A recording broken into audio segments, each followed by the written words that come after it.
Bonjour Olivier Weber, vous êtes Bonjour. écrivain, grand reporter, diplomate, ancien correspondant de guerre. Vous rentrez d'Ukraine, 3500 km, vous avez traversé tout le pays. Merci de venir sur ce plateau Merci de témoigner, m'avoir invité. à peine arrivé. Ce que vous avez vu là-bas vous confirme dans l'idée que les Ukrainiens ne se rendront jamais? Oui, alors ce qui m'a vraiment frappé pendant ces 3 semaines de voyage pour un livre et des reportages, c'est l'extrême détermination des Ukrainiens, qu'ils soient à la fois soldats militaires et, on va dire, supplétifs ou réservistes, dont la garde nationale et surtout la défense territoriale, et puis aussi l'arrière des civils, où j'ai vu des anciens, des jeunes, des étudiants, des chômeurs, des ingénieurs, des médecins, et qui sont tous déterminés à se battre pour deux raisons. Parce qu'ils disent d'abord, c'est notre terre, et on ne peut pas tolérer qu'on envahisse notre terre, qu'on nous refuse l'indépendance, et qui est acquise depuis quelque temps. Et puis deuxièmement, parce que on défend nos valeurs qui sont aussi les vôtres, c'est-à-dire la liberté d'expression, et les droits de l'homme. Et ça m'a frappé parce que en franchissant donc ces lignes de front, en vivant sous les bombes dans les villes et dans les villages, ça ne trompe pas qu'on parle à ces dizaines de personnes et plus, vous donne cette conviction. Ils vont se battre jusqu'au bout. Oui, vous aviez vu sur place cette détermination. Qu'est-ce que vous avez ressenti dans les rencontres que vous avez faites, que vous allez relater dans vos articles pour l'Express? Eh bien, c'est ce désir d'Europe, c'est-à-dire ce désir de dire on fait partie de la même famille. Il ne s'agit pas à tout prix de rejoindre l'UE, l'Union européenne, mais de nous considérer comme Européens. Regardez, on se bat aussi pour nos valeurs. Et les Ukrainiens, bien sûr, sont galvanisés par le fait que les Russes ont battu retraite au nord de Kiev, avec malheureusement toutes ces exactions. J'étais encore il y a quelques jours au nord-est et au nord-ouest et à l'ouest de Kiev, donc ces fameuses villes et les villages donc, qui ont vécu les exactions, y compris de la part de la 64e brigade motorisée de l'armée russe, qui vient d'être d'ailleurs récompensée, vous vous rendez compte, récompensée par Poutine, alors que ces soldats, ces officiers sont coupables de crimes de guerre, de crimes contre l'humanité. Et bien malgré ça, donc, les Ukrainiens sont extrêmement déterminés. Et il y a la naissance d'une nation européenne. La nation ukrainienne existe depuis longtemps, là c'est une nation européenne. Et je suis allé voir aussi les lignes de front.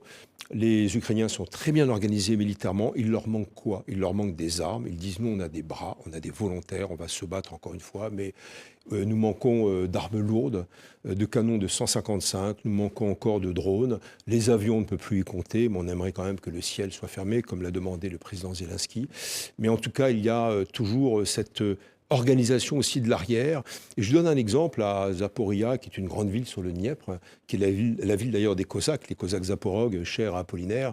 Il y avait un jeune informaticien qui est codeur à très haut niveau, donc Constantin, qui me disait, voilà, moi j'ai inventé un logiciel pour pouvoir adapter tout ce qui est donné par les pays occidentaux ou par les Ukrainiens, donc les dons, les cadeaux, etc., les paquets, que ce soit des médicaments, de la nourriture, et puis deuxièmement, les besoins, c'est-à-dire c'est fléché. Alors là, automatiquement, le logiciel va dire ça va dans tel village A, là, ça va aller dans tel village B. Et voilà, c'est un exemple parmi des centaines d'autres d'organisation, de volonté de résister avec cette arrière. Vous savez, en 14-18, on disait l'arrière tiendra. Et je peux vous dire que là, l'arrière tient. Mais il y a quand même un bémol, enfin c'est un gros bémol, c'est qu'il y a une peur de la part des Ukrainiens, il y a une inquiétude, parce que là c'est un rouleau compresseur qui s'est concentré sur le Donbass, sur l'Est, pour ne pas répéter les erreurs d'avoir une attaque un peu polymorphe sur plusieurs fronts en même temps. Et là donc, effectivement, ça peut faire mal. J'étais aux portes du Donbass il y a encore quelques jours, je peux vous dire que ça bombarde tous les jours. Oui, oui. Et il y a des familles entières qui sont sous les bombes, réfugiées dans des usines. Oui, alors... Je donne un exemple, c'est Kharkiv, qui est la deuxième ville du pays, qui est donc située, on va dire, aux portes du Donbass. Elle est bombardée. Moi, j'ai été bombardé pendant 2 jours. Enfin, quand j'y étais, pas moi, mais la ville. Et j'ai été accueilli par un enseignant qui se trouve être d'ailleurs pasteur d'un temple protestant. Sa famille a trouvé refuge en Allemagne. Lui veut rester. Pourquoi? Il dit parce que mes fidèles, les fidèles du temple, où j'officie le dimanche, ont peur et je reste pour eux. Et qu'est-ce qu'il a fait? Il a pris sa guitare sous les bombes et s'est mis à chanter des chansons de sa composition. Ça vous donne les larmes aux yeux. Et ensuite, avec son voisin, Oleg, qu'il ne faut mieux pas croiser la nuit, quelqu'un vraiment d'une baraque, quelqu'un qui est très solide, qui est un volontaire dans la défense territoriale, m'a emmené dans les sous-sols du Kharkiv. C'est quoi? C'est le métro. Et là vivent à 50 mètres sous terre des familles de réfugiés, des villageois, des citadins. Et puis, il y a un jeune avec sa mère, lui s'appelle Vladimir, il a 25 ans, il a recréé un studio de télévision dans une rame de métro où il vit parce qu'il était vidéaste auparavant. Il dit c'est ma manière de résister. J'essaie d'informer je sors dès qu'il y a une éclaircie, quand la pluie martiale est un peu moins sévère, quand il y a moins d'obus, et je rentre faire mes montages. Et cette pluie d'obus, elle est très sévère. Pourquoi? Parce que vous avez des bombes à sous-munitions. C'est interdit par les conventions. Vous avez des bombes au phosphore, du semi-chimique. Ce n'est pas interdit, mais leur utilisation contre les civils est interdite. Vous avez des clous. Moi, j'ai ramassé des petits clous qui sont balancés, on va dire, par les obus, etc., et qui sont frappés. Ce sont les civils qui sont aux premières loges. Et donc, c'est ça, le massacre des Ukrainiens doit cesser. Il faut les aider. Il faut les accepter dans notre famille européenne. Oui, et ils vous le disent, ils se sentent abandonnés d'une certaine façon ou ils attendent autre chose? Oui, alors ils savent très bien, les Ukrainiens, qu'il y a un grand élan de solidarité de la part des Européens et d'autres pays aussi. Les drones turcs Bayraktar sont d'une redoutable efficacité, y compris d'ailleurs lorsque le croiseur de la marine russe, le navire amiral Moskva, a été touché il y a quelques jours. C'est grâce à la diversion créée par un de ces drones turcs.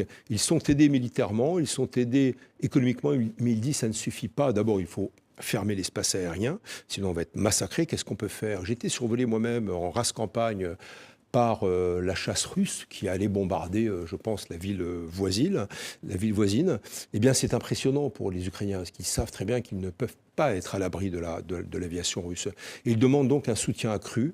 Alors, ils sont aussi très bons dans comment dirais-je, la communication, parce que sur la guerre des images, je ne parle pas de fake news, au contraire, tout est vérifié, mais sur la guerre de la sensibilité, ils l'emportent, parce que qui voit-on se faire massacrer? Ce sont les Ukrainiennes, ce sont les Ukrainiens qui ont été victimes de viols, ce sont des femmes ukrainiennes à côté de Kiev, ce sont aussi des enfants qui ont été victimes de viols, et je pèse mes mots, tout a été recoupé de mon côté.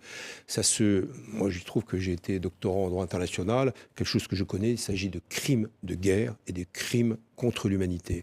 Et ce qui est horrible, en fait, c'est que tout cela est instrumentalisé, tout cela est planifié par un appareil de propagande, y compris par l'appareil médiatique russe, en amont, pour encourager les soldats à lutter contre les soi-disant nazis ukrainiens. Vous vous rendez compte, le président est juif, descendant de survivants de la Shoah, et on va accuser son peuple et lui-même d'être des nazis.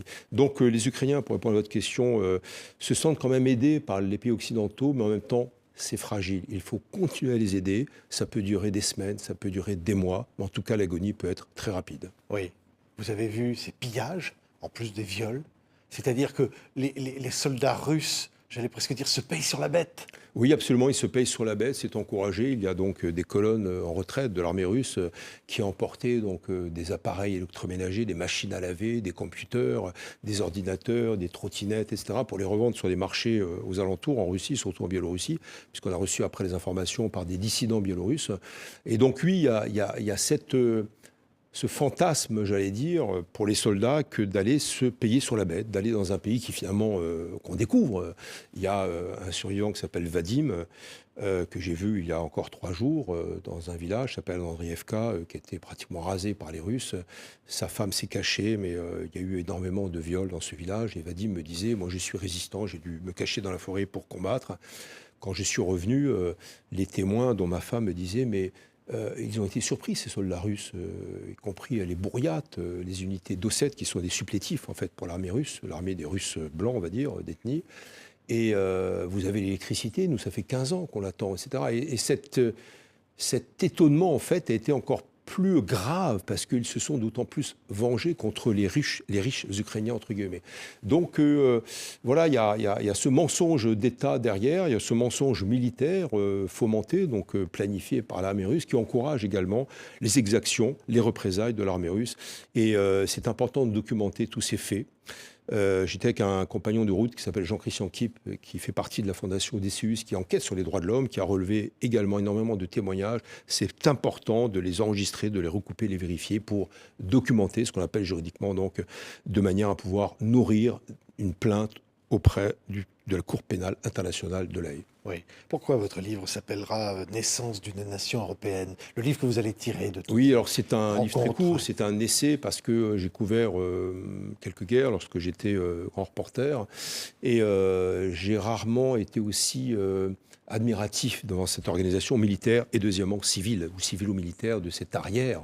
C'est la société civile, mais c'est plus, même c'est tout le monde qui fabrique des filets de camouflage pendant 2 jours, qui fabriquent des gilets pare-balles, qui fabriquent des kits de survie, ce qu'on appelle les trousses d'urgence, parce qu'on sait très bien que 60% des blessés sur le front meurent à cause de l'hémorragie, eh bien, ce livre, Naissance d'une nation européenne, parce que c'est une nation européenne qui se bat pour défendre ses valeurs démocratiques, de liberté d'expression, d'indépendance et qui nous sont chers. Donc finalement, bienvenue dans la famille Europe. Les Ukrainiens sont des Européens, les Ukrainiens sont des partisans courageux. Et pour finir, je me rappelle un livre qu'écrivait, c'était le premier livre de Romain Gary, qui était donc engagé dans la France libre. Et lorsque ses aviateurs, les aviateurs de son équipe dormaient en 1943-44 sur une base aérienne près de Londres, lui écrivait. Ça s'appelle donc Éducation européenne. C'est l'histoire de partisans polonais qui luttaient contre les nazis. C'est pareil, là on a des partisans ukrainiens qui luttent contre la barbarie et qui se révèlent être des Européens. Oui. Donc bravo à cette composante de la famille européenne et des valeurs démocratiques. Oui, en 2003, vous écriviez, Olivier Weber, Voyage au pays de toutes les Russies. Vous aimez la Russie? Oui. Ce pays extraordinaire, cette histoire extraordinaire. Aujourd'hui, vous diriez, Vladimir Poutine n'est pas la Russie. Vladimir Poutine est quoi? C'est un criminel de guerre? Poutine est un autocrate qui essaye de façonner le peuple russe comme une marionnette à son image. Mais je crois qu'il faut faire vraiment le distinguo entre l'autocratie, le totalitarisme de Vladimir Poutine, et puis deuxièmement la nation russe. Il ne s'agit pas d'interdire la création russe, la littérature russe, la poésie, la musique russe.